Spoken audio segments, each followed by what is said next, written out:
In this week's Bleach, the Wind makes his move on Shutara. Doing anything tonight, Blue Eyes? Ew.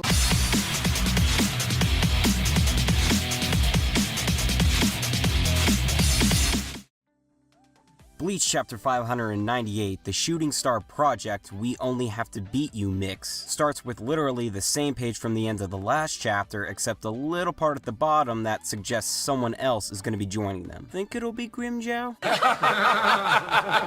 No! Of course not. It's the guy everybody wanted, Ganju. Well, yeah, I suppose that's right.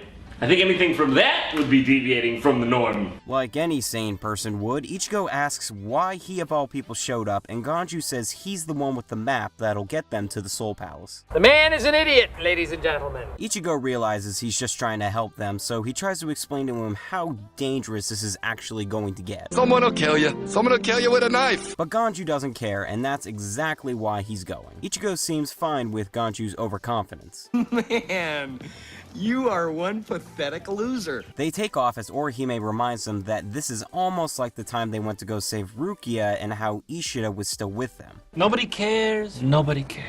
She wonders if Ishida will come back, but Ichigo promises he's gonna beat Bak, and along the way he's gonna beat the shit out of Ishida, then drag him back. Orihime really admires his words. That's what turns me on about you. Your attention to detail. Return to the Soul Palace, where Ishida is clearly enthralled with the epic battle taking place in front of him. I'm so fucking bored! The Wind, as I was told repeatedly, tells Shutara's ninjas in his lispy way that every enemy he's faced has literally turned away in fear. All they're doing is wasting their time. You're despicable. He recalls that it's because of him Korinji's water technique and blade were unable to touch Bak. Korinji is somewhat annoyed by this new info. Why am I not surprised, you piece of shit? Shutara steps forward and understands his power now. She says revealing so much about himself was a real slip of the tongue.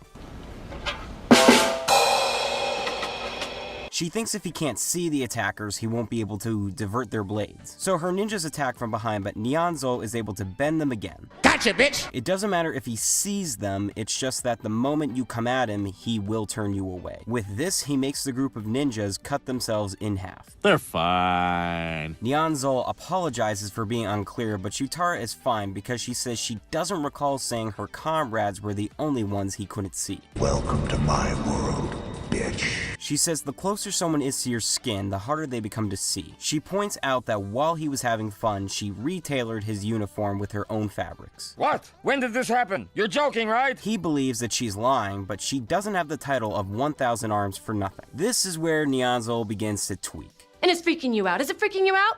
A little bit. You freaked out? To be honest. He tries to remove the clothes, but he can do no such thing until he dies. The suit then pierces his entire body. When did I get stabbed? That's awesome! This was just an okay chapter for me. The beginning was a bit of a letdown. Of all the competent fighters to choose from, Ganju was selected to join Ichigo, with no Fullbringers, I remind you. I legit have no clue how helpful he's gonna be in the fight at the Soul Palace. He better have a huge, substantial Dangai Ichigo power-up, cause if not, he's either gonna get one-shotted or off-screen. I guess Kubo was just trying to make this feel like the Soul Society arc again, obviously, with Orihime even referencing it. I get it, but it felt like it took up a little too much of the chapter and it could have been condensed. But I do wonder if Ichigo's reunion with Ishida will be as epic as his one with Rukia. Get fucked, Four Eyes! The continuation of Nianzol's fight was pretty decent. Basically, him explaining his power, but also showing it off in a cool fashion by slicing up Shutara's guards. I knew they wouldn't be quick enough to hurt him, but I was certain Shutara was going to show off her speed like she did when the Zero Squad first appeared and she broke into Mayuri's lab. To fashion him a new outfit and the time it took him to kill those guards was pretty badass. If this is the end for him, I'm honestly fine with it. Death by Spikes was cool, and I feel like if he sticks around any longer, his power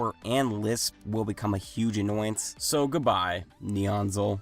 Good night, everybody. So I'll give this chapter a 6 out of 10. Shutara's Spike outfit was brilliant. Nianzol did a little bit of explaining and showed off quite a bit, but Ganju joining Ichigo and the comparison to Soul Society arc didn't sit right with me. For my question of the week, do you think Bak has brought a few more Stern Ritters with him, seeing as one has already been possibly killed so quickly? My favorite comments will be featured in the next review. Here are last week's winners.